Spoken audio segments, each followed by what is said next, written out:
ఖమ్మం జిల్లా నేలకొండపల్లి మండల అనాసాగారంలో సర్పంచ్ అభ్యర్థి మృతి చెందాడు. రెండో విడత పంచాయతీ ఎన్నికల్లో ఇండిపెండెంట్ గా పోటీ చేశారు దామల నాగరాజు. ఇవాళ పోలింగ్ జరుగుతుండగా బ్రెయిన్ స్ట్రోక్ వచ్చింది. వెంటనే హాస్పిటల్ కు తరలించగా చికిత్స పొందుతూ చనిపోయాడు నాగరాజు. ఇక మరిన్ని డీటెయిల్స్ కదీర్ అందిస్తారు. కదీర్, స్వతంత్ర అభ్యర్థి మృతికి కారణాలేంటి?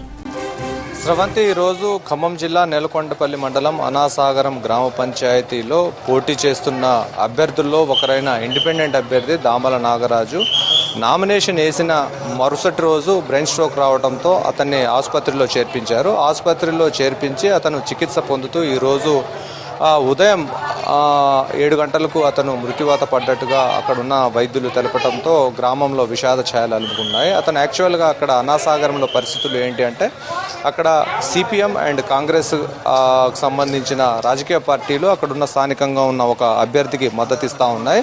దాంతోపాటుగా బీఆర్ఎస్ పార్టీ ఇండివిజువల్గా బరిలో నిలిచింది. వాళ్ళు ఇద్దరు కాకుండా ఈరోజు నాగరాజు అతను చదువుకున్న వ్యక్తి. అతను గ్రామాన్ని బాగు చేద్దాం, సుదీర్ఘకాలంగా గ్రామంలో అనేక సమస్యలు తిష్టవేసి ఉన్నాయి, ఆ సమస్యల పరిష్కార మార్గాన్ని చూపెట్టడంలో అన్ని రాజకీయ పార్టీలు కూడా విఫలం చెందాయి. ఆ పార్టీలకు అతీతంగా ఈరోజు గ్రామ సర్పంచ్ అయితే తమ యొక్క గ్రామస్తుల రావాల్సిన హక్కులను కానివ్వండి, దానికి సంబంధించిన సంక్షేమ పథకాలను కానివ్వండి రాబట్టుకోవడంలో తనదైన పాత్రను పోషించాలి అని చెప్పేసి అతను భావించాడు. అందులో భాగంగానే అతను ప్రచార కార్యక్రమాలు నిర్వహిస్తూ ఉన్నాడు. అతను ఉన్నత చదువులు చదువుకొని ఉన్నాడు. అయితే ఎలాంటి ఉద్యోగమైనా చేసుకొని తన జీవితాన్ని కొనసాగించే అవకాశం ఉన్నప్పటికీ కానీ ప్రజాసేవకే అంకితం చేయాలి, ప్రజలు తను పుట్టిన గ్రామం బాగుపడాలని చెప్పేసి అతను సంకల్పించాడు. అందులో భాగంగానే గ్రామ పంచాయతీ ఎన్నికలు ఎప్పుడొచ్చినా కానీ ఒకవేళ రిజర్వేషన్ వచ్చినట్లయితే ఖచ్చితంగా తాను పోటీ చేస్తానని చెప్పేసి గ్రామస్తులకు అతను అనేక సందర్భాల్లో చెప్పిన పరిస్థితులు కూడా ఉన్నాయి. అందులో భాగంగానే అతను అనుకున్నట్టుగానే రిజర్వేషన్ రావడంతో అతను ఇండిపెండెంట్ అభ్యర్థిగా బరిలో నిలిచాడు. ఈ క్రమంలో అతను నామినేషన్ వేసిన తర్వాత అతను బాగా యువకుడిగా ఉండి ఇప్పుడు ఉన్న పరిస్థితుల్లో డబ్బు, మద్యం ఏ విధంగా పంచాలి, ఒకవేళ ఓటర్లను ఆకట్టుకోవటం కోసం ఎలాంటి ప్రయత్నాలు చేయాలి అనే దాని గురించి ప్రతిరోజు కూడా తర్జనా భర్జన పడ్డాడు. దాంతోపాటుగా తీవ్ర ఒత్తిడికి లోనయ్యారు. ఎటువంటి ఆర్థిక సహాయం లేకపోవడంతో రాజకీయాల్లో ఎలా తను నెగ్గుకు రావాలని చెప్పేసి తీవ్ర మనస్తాపం చెందడంతో పాటుగా కుటుంబ సభ్యులతో అనేక సందర్భాల్లో కూడా అతను చెప్పుకోవటం జరిగింది.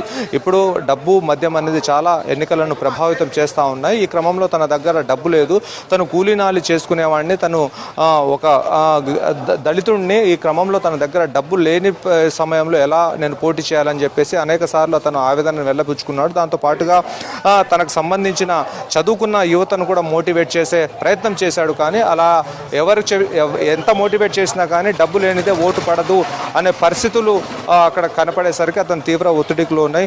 నామినేషన్ వేసిన మరుసటి రోజే ప్రచారం కార్యక్రమం కూడా నిర్వహించకుండానే అతను బ్రెయిన్ స్ట్రోక్ వచ్చి హై బీపీ లాంటిది వచ్చింది. హై బీపీ వచ్చిన తర్వాత అతన్ని హాస్పిటల్లో చేర్పించారు. చికిత్స పొందుతూ అతను ఈరోజు ఉదయం తెల్లవారుజామున సీరియస్ ఉందని చెప్పేసి డాక్టర్లు చెప్పారు. 7 గంటలకు మృతి చెందినట్టుగా తెలియడంతో స్థానిక అతనికి ఉంగరం గుర్తును కూడా కేటాయించడం జరిగింది. అతని గుర్తు కూడా అక్కడ ఉంది. అయితే ఇప్పుడు ఆ ఊళ్ళో కొంత సానుభూతి పెరిగింది. ఇప్పుడు ప్రస్తుతం అక్కడ ఎలా ఉందంటే పరిస్థితి, ఒక చదువుకున్న యువకుడు ఇలాంటి తీవ్ర ఒత్తిడికి లోనే అతను మృతి చెందడం పట్ల గ్రామస్తులందరూ కూడా తీవ్ర ఆవేదన వ్యక్తం చేస్తూ ఉన్నారు. ఇలాంటి యువకుడిని కోల్పోకుండా ఉండాల్సిందే, అతనికి గ్రామం మొత్తం కూడా అండగా నిలిచి తనను ఏకగ్రీవం చేయాల్సిందనే ఆలోచన కూడా అక్కడ చేస్తూ ఉన్నారు. అయితే ప్రస్తుతం గుర్తుకు సంబంధించిన అక్కడున్న ఎన్నికల అధికారులు ఎలాంటి నిర్ణయం తీసుకుంటారో ఇంకా తెలియాల్సి ఉంది. ప్రస్తుతం చూస్తే అక్కడ రిటర్నింగ్ అధికారులు లేకపోతే ఎన్నికల కమిషన్ దానిపైన ఎలాంటి చర్యలు తీసుకుంటుందో కూడా తెలియదు. ఎందుకంటే ఇప్పుడు అతను చనిపోయిన తర్వాత ఒకవేళ అతను అక్కడ ఊళ్ళో సానుభూతి పెరిగిన తర్వాత అతను ఒకవేళ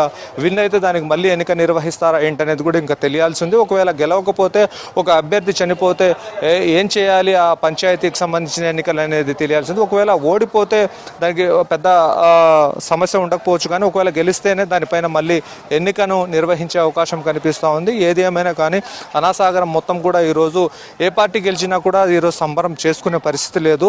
ఒక ఉన్నత విద్యావంతుడిని కోల్పోయామని చెప్పేసి బాధపడుతున్న పరిస్థితి. తను గ్రామం గురించి కానివ్వండి, గ్రామంలో జరిగే అంశాల పట్ల తను ఎంతో ఆసక్తి కనబరిచేవాడు. గ్రామానికి రావాల్సిన అనేక హక్కులు కానివ్వండి, లేకపోతే గ్రామంలో జరగాల్సిన అభివృద్ధి గురించి కానివ్వండి ప్రతిసారి పరితపించేవాడు. కానీ అలాంటి వ్యక్తి ఈరోజు కోల్పోవటం పట్ల గ్రామస్తులందరూ కూడా ఆవేదన వ్యక్తం చేస్తూ ఉన్నారు. ఆ కుటుంబాన్ని ఆదుకోవాలని చెప్పేసి ప్రతి ఒక్కళ్ళు కూడా కోరుతూ ఉన్నారు. అతనికి చిన్న పిల్లలు కూడా ఉన్నట్టుగా తెలుపుతూ ఉన్నారు. అయితే ప్రస్తుతం అక్కడికి అనేక రాజకీయ పార్టీలకు సంబంధించిన నాయకులు వెళ్ళి పరామర్శించే అవకాశం అయితే కనిపిస్తూ ఉంది. స్రవంతి.